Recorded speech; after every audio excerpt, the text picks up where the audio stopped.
નમસ્કાર મિત્રો, આજના ટોપ 15 પ્રશ્નોમાં આપનું હાર્દિક સ્વાગત છે. જોઈએ પ્રશ્ન નંબર 1 કે ભારતમાં એકમાત્ર સક્રિય જ્વાળામુખીનું નામ શું છે? તો ભારતમાં એકમાત્ર સક્રિય જ્વાળામુખીનું નામ બેરન જ્વાળામુખી છે. જોઈએ પ્રશ્ન નંબર 2 કે ભારતમાં કાગળની પ્રથમ મિલ ક્યાં સ્થપાઈ હતી? તો ભારતમાં કાગળની પ્રથમ મિલ શ્રીરામપુર ખાતે સ્થપાઈ હતી. નેક્સ્ટ પ્રશ્ન કે પાલઘાટ કયા બે રાજ્યોને જોડે છે?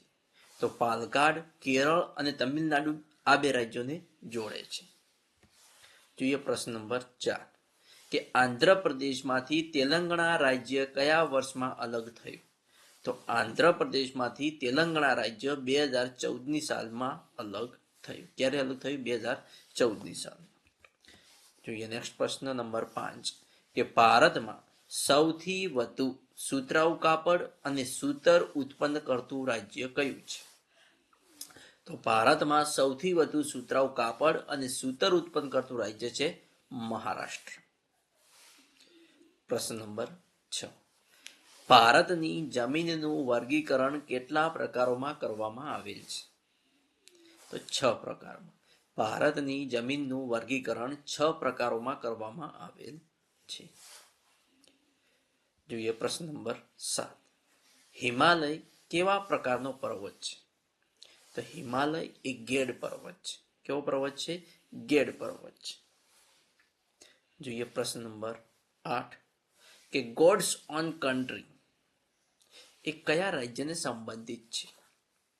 તો ગોડ્સ ઓન કન્ટ્રી એ કેરળ રાજ્યને સંબંધિત છે. પ્રશ્ન નંબર 9 કે ભાગીરથી નદી ક્યાંથી ઉદ્ભવે છે? તો ભાગીરથી નદી ગૌમુખમાંથી ઉદ્ભવે છે. ક્યાંથી ઉદ્ભવે છે? ગૌમુખમાંથી. પ્રશ્ન નંબર 10 સિંધુ નદી ભારતના કયા સ્થળેથી પાકિસ્તાનમાં પ્રવેશે છે? તો સિંધુ નદી ભારતના ચિલ્લડ સ્થળેથી પાકિસ્તાનમાં પ્રવેશે છે. કયા સ્થળેથી? ચિલ્લડ સ્થળેથી સિંધુ નદી પાકિસ્તાનમાં પ્રવેશે છે. પ્રશ્ન નંબર 11 કે હિમાલય ગ્લેશિયર એટલે કે ગંગોત્રી કયા રાજ્યમાં સ્થિત છે? તો ગંગોત્રી એ ઉત્તરાખંડ રાજ્યમાં સ્થિત છે. કયા રાજ્યમાં છે ગંગોત્રી? ઉત્તરાખંડમાં. પ્રશ્ન નંબર 12 કે વર્તમાન પત્રમાં વપરાતો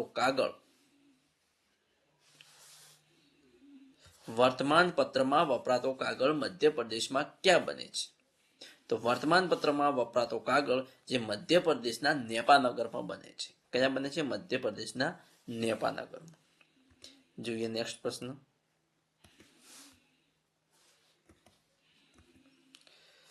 ગોવા રાજ્યમાં કઈ ભાષા બોલાય છે?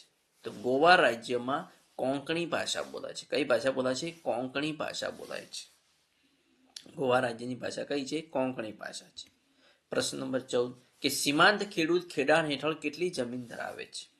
તો સીમાંત ખેડૂત ખેડાણ હેઠળ 1 હેક્ટરથી ઓછી જમીન ધરાવે છે. કેટલી? 1 હેક્ટરથી ઓછી જમીન ધરાવતો ખેડૂતને સીમાંત ખેડૂત કહેવામાં આવે છે.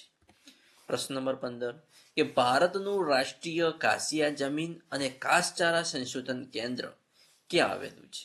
તો ભારતનું રાષ્ટ્રીય ઘાસિયા જમીન અને ઘાસચારા સંશોધન કેન્દ્ર જે ઝાંસી ખાતે આવેલ છે. વિદ્યાર્થી મિત્રો, જો તમને મારા પ્રશ્નો પસંદ આવ્યા હોય અને વિડીયો પસંદ આવતો હોય તો આવા જ અવનવા નેક્સ્ટ પ્રશ્નો જોવા મારી ચેનલને સબસ્ક્રાઇબ કરવાનું અને તમારા મિત્રો સાથે લિંક શેર કરવાનું ના ભૂલતા. Thanks for watching my video.